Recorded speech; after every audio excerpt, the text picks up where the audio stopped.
Kisah usang tikus-tikus kantor yang suka berenang di sungai yang kotor. Kisah usang tikus-tikus berdasi yang suka ingkar janji.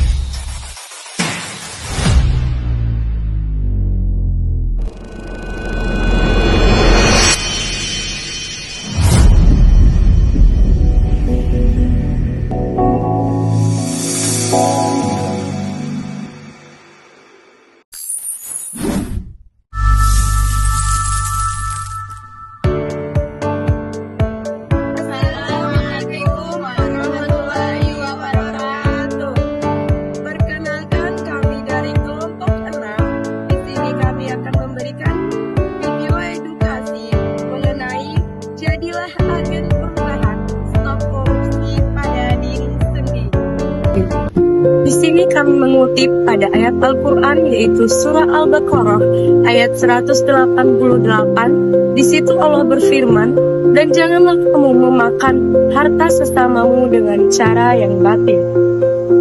Hadis riwayat Abu Daud. Islam tidak hanya melarang korupsi, tetapi melaknat pelakunya. Pemberi dan penerima suap sama-sama berdosa dan menjadi penyebab kehancuran masyarakat. Latar belakang masalah korupsi dan undang-undang. Isu korupsi sangat penting karena SDG 16 menekankan perlunya masyarakat yang damai, adil, dan memiliki institusi yang kuat. Dalam konteks Islam, nilai-nilai kejujuran, amanah, dan transparansi adalah fondasi masyarakat yang sehat. Namun kenyataannya, korupsi di Indonesia masih menjadi masalah besar dan menyebar di berbagai sektor seperti pendidikan, kesehatan, dan pemerintah, hingga pelayanan publik. Bentuknya dapat berupa suap, pungil, manipulasi laporan, dan menyalahgunakan jabatan. Dampaknya adalah kerugian negara, rendahnya kualitas pelayanan publik, meningkatnya ketimpangan sosial, dan menghambat pembangunan. Secara hukum, pemberantasan korupsi diatur dalam Undang-Undang Nomor 31 Tahun 1999 yang menjelaskan berbagai bentuk korupsi dan sanksinya. Aturan ini diperkuat oleh Undang-Undang Nomor 20 Tahun 2001 yang menegaskan jenis korupsi seperti gratifikasi serta memberat hukuman bagi pelaku. Mengapa dibahas dalam pendidikan agama Islam dan nilai-nilai Islam? Pendidikan agama Islam membahas korupsi karena pendidikan agama Islam membentuk moral peserta didik agar tidak tergoda berbuat kecurangan. Islam mengajarkan nilainya itu yang pertama amanah, menjaga setiap tanggung jawab. Yang kedua kejujuran, fondasi masyarakat.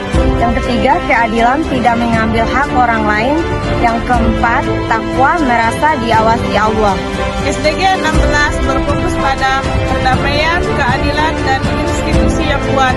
Prinsip ini sejalan dengan ajaran Islam yang memerintahkan umatnya untuk berperilaku jujur, adil, menjaga amanah, dan tidak mengambil hak orang lain.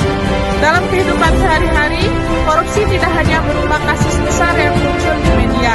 Korupsi dapat muncul dari hal kecil seperti mencontek saat ujian, menghitung absen, mengambil uang kas, atau memanipulasi laporan.